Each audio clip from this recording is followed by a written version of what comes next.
जोरू का गुलाम। और बहन जी बताओ क्या हाल चाल है। पड़ोस वाली निर्मला आंटी सुमन जी के पास आकर बैठी थीं। बस रोज़ का यही काम था, कभी कोई आ जाता और कभी कोई चला जाता। सुमन जी बोली, और बहन जी क्या हाल चाल है। बहन जी बस सब ठीक ठाक है। और बताओ सुमन बहन जी, आपकी बहू के क्या हाल चाल हैं, कामकाज करती है कि नहीं।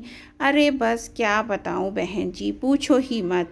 मेरे बेटे के तो आगे पीछे लगा रखा है। जब देखो जब तोरू का गुलाम बन के आगे पीछे घूमता रहता है। हमने तो बहन जी कभी पानी का गिलास भी ना उठवाया उससे। आजकल की लड़कियां पतियों को उंगली पर नचावे हैं। बस क्या करें बहन जी, ज़माना ही कुछ ऐसा हो गया है। और बताओ आपकी लाडली राधिका का क्या हाल है, और ससुराल वाले उसका ध्यान रखे हैं कि ना।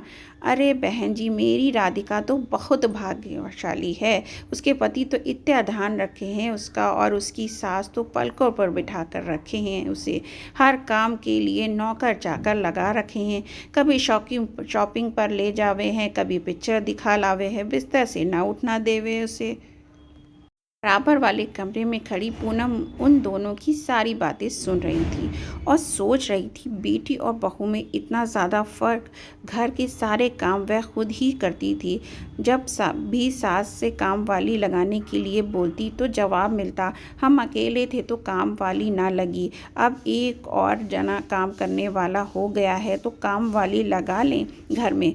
अभी 1 साल की थी उसकी बेटी बिट्टू, तो उसका भी ध्यान रखना होता था। वह बेटी को भी संभालती और घर के काम भी करती।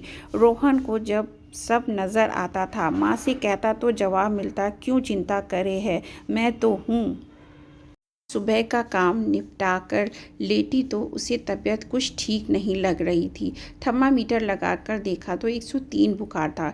रोहन तो सुबह ही ऑफिस जा चुका था। इधर से सास ने आवाज़ लगाई, खाना वाना मिलेगा या ना। पूनम ने कहा, मम्मी जी आज मेरी तबीयत ठीक नहीं है, बुखार भी हो रहा है, तो आप ही आज कुछ बना लीजिए और बिट्टू को भी खिला दीजिए। सुनते ही सासू माँ बोली, अरे दवाई खा ले और फिर खाना बना दे।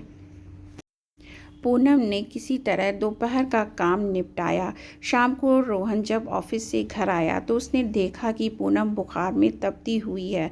उसकी हालत देखकर वह तो घबरा ही गया।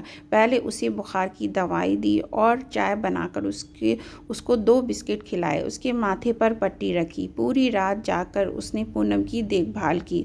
सुबह उठकर रोहन रसोई में चाय बनाने गया तो सुमन जी बोली, रात भर आराम तो कर लिया महारानी ने, अब 9 बज गए हैं, अभी तक सो रही है। सुनकर हमेशा चुप रहने वाले रोहन को गुस्सा आ गया। बोला, मम्मी जब राधिका के पति उसके लिए दिन रात लगे रहते हैं, उसका इतना ध्यान रखते हैं, तब तो बहुत खुश होती हो, लेकिन अगर मैं पूनम के लिए थोड़ा सा भी कुछ कर देता हूँ तो सबको दिक्कत हो जाती है। अगर राधिका के ससुराल वाले भी उसके साथ वैसा ही व्यवहार करें जैसा आप पूनम के साथ कर रही हो तो आपको कैसा लगेगा। अगर आपको ऐसा लगता है कि पूनम की थोड़ी सी मदद कर देने से मैं जोरू का गुलाम बन गया हूँ, हाँ ऐसा जोरू का गुलाम बनना मुझे मंजूर है। सुमन जी जरवत खड़ी रह गईं। शायद आज उन्हें अपनी गलती समझ में आ गई थी। दरवाजे के बाहर खड़ी पूनम ने सब कुछ सुना तो उसे अपने पति पर बहुत प्यार आया कि उसके लिए भी कोई बोलने वाला मौजूद है। Thanks for watching. वीडियो अच्छी लगी हो तो वीडियो को लाइक करें, मेरे चैनल को सब्सक्राइब करें, बेल आइकन के बटन को दबाना मत भूलें।